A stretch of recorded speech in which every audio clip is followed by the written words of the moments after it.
Hey, everybody, and welcome to this podcast, Talking with Coach Troy, where I talk to really interesting people about things involving sport and business.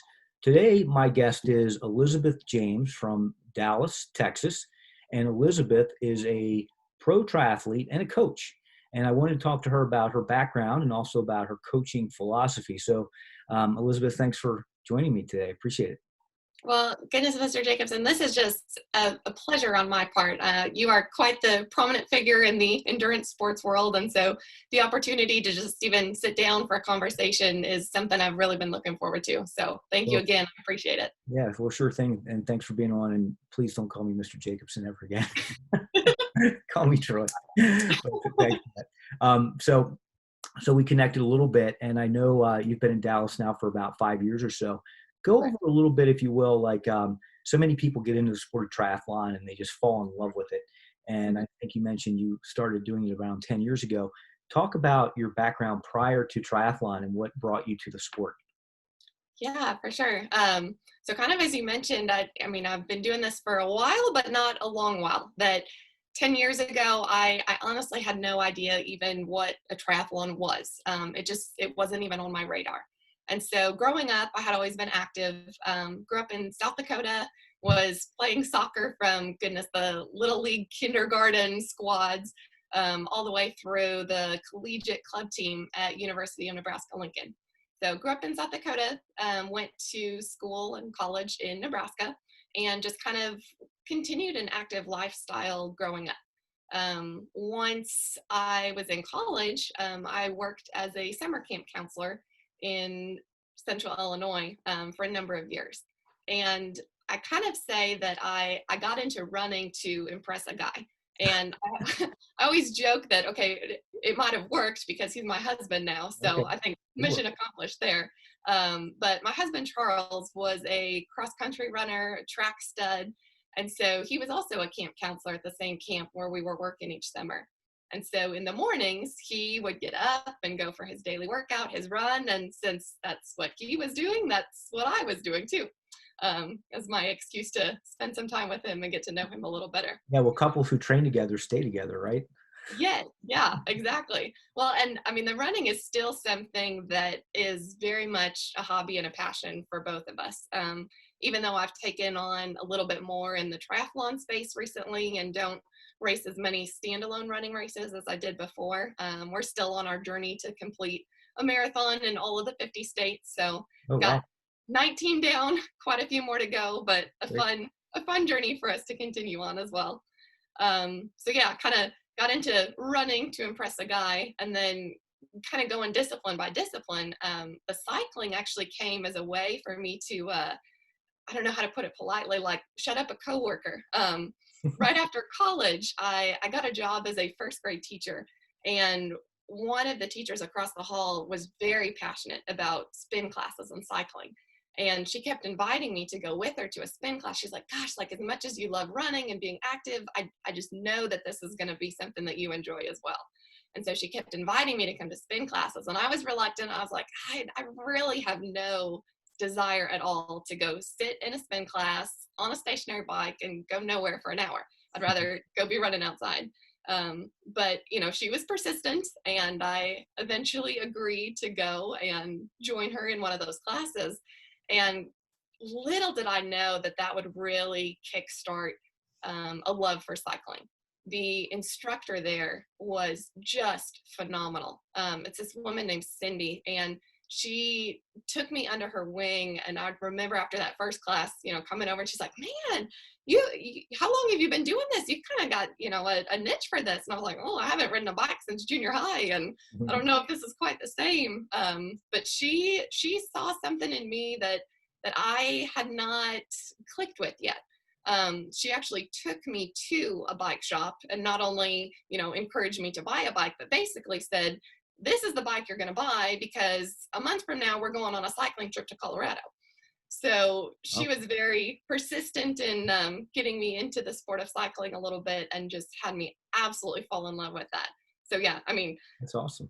Got into running to impress a guy, got into cycling to kind of shut up a coworker and not have her pester me anymore. But then the swimming, I blame on Cindy, the spin instructor as well. as soon as she kind of found that I had this strength in running and this newfound passion for cycling, she's like, well, all you need is the swimming. And then, here's this introduction to a brand new sport that I hadn't even heard of. She had encouraged my husband, Charles, to sign me up for a triathlon for my birthday that year. And I mean, as many triathletes can, relate to, after that first finish line, you just get hooked. And so I participated in that first event and immediately had kind of a 4-year plan of, oh my goodness, this is great. I'm on top of the world, cloud 9, and let's just have this continue. So I wanted to, the next year, do an official sprint distance, because this was like a super sprint. And then, Olympic 70.3. And I said, all right, by 2015, I am going to be an Ironman. And I mean, along the journey, I always say that, it's kind of the humble beginnings of a triathlete, both in terms of my ability and how much I had to learn. And then also, from the gear perspective, that I look back at those pictures of the first try, and I've got on volleyball shorts and a fitted tank top because I thought it looked like a tri kit. Right. I know that my first splurge for gear was the elastic shoelaces, and I thought it was the coolest thing to not You have to tie your shoes. Exactly. Yes. I was like, gosh, this is genius. So that was fun. And then, just kind of the progression of, okay, now I've bought a road bike. I've got pedals that I can clip into, bought my first tri kit. So I kind of moved up in distance each year, and I completed that 70.3 and was thrilled, but now was also face to face with, okay, next thing is the Ironman. Mm-hmm. And up until this point, I had been completing all of the swim portions of my triathlons doing the breaststroke. Oh. I did not know how to freestyle at all. So yeah, even, 1.2 miles in the 70.3, that was all frog kick breaststroke for me. My husband and I joke about it now. I was like, how in the world did you let me do that? Like, I'm the one idiot head that's bobbing up and down in the water. And he's like, well, you were easy to spot. I always knew where you were. I was like, well, yeah, because I'm the only one doing that. But at that point, it was kind of coming face to face with, I've got this big goal, and I'm going to need a little bit more help than just my husband and I kind of piecing together what we thought we knew about training and racing for 3 different disciplines. That he had an incredible background in running, but there was still this kind of, nuance to fitting in all 3 disciplines together. And so I began searching for a coach and more specifics for a training plan. And that's where I came across Triathlete. And Triathlete, while I coach for them now, I originally came across them as an athlete in one of their free for feedback offers. So Triathlete has conducted basically the largest triathlon study through many years of their preseason project. And this was an opportunity for me to come on as kind of one of those project participants and get 2 free months of training and coaching and just kind of see if this was a good fit for me. And it truly was. And so what Triathlete is it's software. It's, fantastic 21st century technology. Big data optimization, advanced analytics, genetics, artificial intelligence, and all of this advanced technology is used for personalized training plans. And that was really intriguing for me. And then it's not only the creation of the training plan, but it's this ongoing analysis of training execution to further optimize training going forward. So I was looking at this and going, wow, this is something I'd never heard of before. And so as intrigued as I was, I'd signed up for free for feedback. I got connected with Coach John, who was in Houston, and we got to work on my goal of becoming an Ironman. And, while now sometimes I'm like, gosh, I wish I would have found that sooner. I'm glad that I found it when I did, because John is still my coach, and he's been my coach through the progression of all of my athletic endeavors since then. Well, let me stop you for a second, because I want to ask you 3 questions about your training and your philosophy around that. So, you're doing Ironman triathlons, and obviously right now things are sort of shut down with COVID-19, and we're not sure when everything, but things look like they might be coming back soon. Tell us about your overarching training philosophy, because I know, some coaches and people that have experience are very focused on quantity when it comes to Ironman training. Others are focused on quality. So forgetting about maybe the overarching philosophy of TriDot, what's yours? Like, what do you find works well for you as an athlete? I have found that quality over quantity has been the biggest part of my training. And I mean, even with Tryout, that's one of the things that is part of our brand promises, that, better results in fewer training hours with less injury risk. I'm amazed at kind of when I compare my training hours to other athletes, and I'm seeing these fantastic results in less training hours because it's so specific to me. And so, I mean, that's something that I work with my athletes on as well, is that when we have all of this great technology available to us, it really enhances the results that athletes can get. And really looking at the quality of that and the personalization of training allows them to get results that may not have been otherwise possible. And gosh, I mean, triathletes, we're busy. We're already balancing swim, bike, run, strength training, work, family. And so really making those hours that you invest in training count has made a big difference for me and the athletes that I coach as well. Yeah. So give me an example. Like you're in your Ironman build up and you're, I don't know, 8 weeks out. Like what's a long ride for you? Give me just lay out your week. What does that look like typically?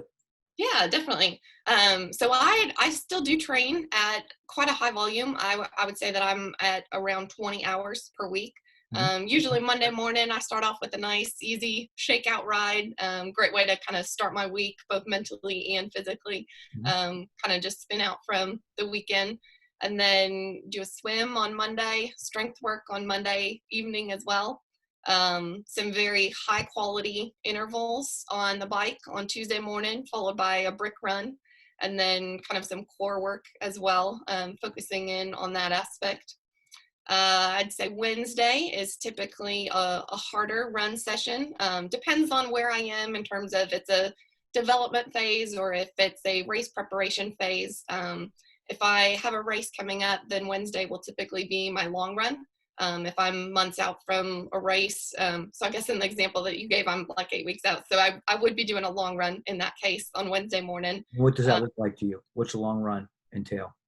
So a long run is going to work its way up in duration to not quite the full distance that I would be doing in a race event, but within that long run, it's not just a steady state easy run either. There are some kind of tempo intervals, so either some marathon pace or some threshold pace intervals, typically at the end of the run set as well, so that you're getting kind of the desired training effect from that session without having to do all of the miles or all of the duration that would be. So let me ask you, are you running according to time or miles?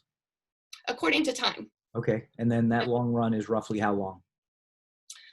For me, I mean, right now, going into like 70.3 races, it's like an hour and 15 minutes max. Okay. Most of the time I'm getting 10 to 11 miles in at that rate. Okay. Gotcha. Okay. Yeah. Gotcha. And So not necessarily over distance for the race, but you're putting in a fair amount of time, and a little bit of that time is tempo. correct. Yep. Gotcha. Okay. Mhm. So then talk about the bike. How does that look for you? If you're getting ready for a 70.3, what's a typical long ride? Is it like a 3-hour ride, 4-hour ride? What does that look like? Closer to 3 hours, a little bit less. I'd say that in the last race preparation that I was doing for Galveston earlier this year, my longest ride was like 2 hours and 50 minutes. Gotcha. Okay. So yeah, that's not a ton of volume. You're definitely on that lower volume. How do you work intensity in your program then? On the bike, for example, do you put in a couple quality days or one quality day? And how does that relate to your running? So if your quality workout on the bike is a Wednesday or a Thursday, what does the day after look like, or the next 48 hours look like for you? Yeah, great question. So in my training and then all of the training for the athletes that I coach as well, we look at the athlete's training stress profile. And so we're looking at how much stress can that athlete handle, not only in one particular session, but also in the microcycle of training and the mesocycle of training as well, and then distribute that among the different sessions for kind of those desired training effects and the time in each intensity zone. So for example, Tuesday for me is always going to be hard bike intervals, a lot of threshold work. And then Saturday is going to be that longer session with some more duration, but there's still some intensity built in with that as well. And then depending on how much intensity there is on Tuesday and Saturday will determine if Thursday needs to be just kind of an aerobic ride, or if there's room for some shorter intervals and just a little bit more training stress in that. Typically what will happen is kind of during a development phase of training, when I'm further out from a race and my duration on Saturday is shorter, then I have some additional training stress that can be allocated to some intervals on Thursday. But if I'm doing like a 3-hour ride on Saturday, then some of that training stress has been allocated to the stamina of that ride, and Thursday would typically be more of an aerobic ride for me. Gotcha. Okay. And how does strength training fit into your overarching program? Obviously you have different phases of your season as you approach your events. Give us an example of, just make something up. I mean, if you're getting ready for a race in 8 weeks, what does your strength training program look like now as opposed to maybe back in December? Yes. Oh, this is something that I've actually worked very closely with one of the other coaches on our staff. Brady Hoover is a fantastic coach that has a great personal training background, strength and conditioning background. And so he works with me on all of my strength training. And what he's done is he has designed a program that in kind of the months that are further out from a race, we're doing a whole lot more strength building. And then as it gets closer and closer to the race, where like the training stress from the other disciplines would be higher, and I need to make sure that I'm not kind of sabotaging some of those sessions, then we're focused much more on mobility, flexibility, range of motion type movements. Sure. Okay. Yeah, that makes a lot of sense. And what about working with different athletes of different ages? I mean, obviously, everyone comes into the sport with different backgrounds, different propensity to injury, different age brackets and needs for recovery. How do you manage your different athletes? Yes. So, I mean, this is where, again, I keep pointing to Triathlete, but there's so many things here that have really enhanced what I can do as a coach. One of those is the work that Triathlete has done with genetics and an athlete's genotype. And so an athlete can actually upload their genotype to their training plan, and we can look at the specific alleles within their DNA that determine their injury predisposition and their recovery rate. And so that gives us some great genetic information that helps us determine, well, not us, but the algorithms that have been developed determine, what might be more appropriate for that athlete. Again, it's hard for a coach that has athletes from all different ages, all different ability levels to really compare, one athlete to another, because everyone is so individual. And so where TriDot's algorithms come in is we have millions of training files from tens of thousands of athletes, and you can really kind of drill down onto, here's, a 30-year-old male that has X and X experience in biking, but is new to running. And there are very predictable outcomes from those algorithms that can help their training. And so that has given me the ability to offer even more value as a coach. That certainly, taking the time to get to know the athlete, that frequent communication is a huge part of it. Technology is never going to replace what a human can do and the coach can do, just kind of like in the same way that, the MRI machine isn't threatening to doctors. It just makes it better for the patient care that they can do and a more proper diagnosis. Kind of same way here, that the technology gives a good background to that, and then me as the coach, I can work in that human element to make it personalized to them. Awesome. Well, I have two more questions for you. One is, what is your favorite workout? Oh gosh. Like if you were just no schedule, you're just good to go do something after this call, what would you do? It would just be a long run that Yeah, I mean, if I could go out and go for a 20-mile run every day, if my body could handle it, that would be a joy for me. Gotcha. So that's your sweet spot, the long run. It is, yes. Okay. And then the other question I have is, what are your goals for the remainder of this year? Depending on what happens, what are, Mhm. what are your race goals? How can we follow you if somebody wants to follow your results? What Well, races are they going to be looking at? yes, I'm very hopeful that racing will resume yet in 2020. 2020 is supposed to be my first year as a pro triathlete, and so I'm Cool. anxiously awaiting that opportunity to toe the finish line with many of the greats that I've been following for years. So really hoping that Chattanooga 70.3 will be still an event yet at the end of August, and then really looking to return to Waco 70.3 this fall, because that's where I qualified as a pro, and some good kind of history in the town of Waco, Texas there for me. So I mean, goals really are to embrace the opportunity of my first pro race, and I'm very hopeful that I will continue to make progress in the sport and be able to be competitive and maybe someday up on the podium with those other fantastic women. But definitely this year is just kind of embracing that opportunity. Yeah, that's great. Yeah. Well, we wish you all the luck in that. And I understand we have a mutual friend, a guy named Mark Wooten. Yes, yes. Uh-huh. And so Mark is a lifetime guy, obviously, and he's an ultra athlete. The guy is just insane when it comes to his ultra running. Has he talked you into getting into some ultra running races like Leadville yet? So actually, I have paced him twice at Oh, Leadville now. oh, God. And yes, so absolutely have the bug. Actually, the first year that he did Leadville, we both entered the lottery together. He was able to race, I was not, and it's still something that intrigues me. I definitely envision myself doing that someday. Yeah, that's cool. Yeah, he is a training machine. Oh my goodness, yes. I mean, truthfully, he has been a fantastic mentor, training partner. I know a lot of the progress that I've made is being able to train with him and just kind of try to stick on his heels in all three disciplines and hang on as I can. Yeah, well, between him and Abria, they're a real power couple when it Oh, comes to training yeah, and racing. definitely an inspiration in many aspects, both from their relationship and their fitness abilities. Yeah, absolutely. Well, Elizabeth, thanks so much for jumping on this call. I really appreciate it. Nice to meet you. Nice to hear your story. So thank you very much. Well, I appreciate the opportunity. Thank you as well. Absolutely.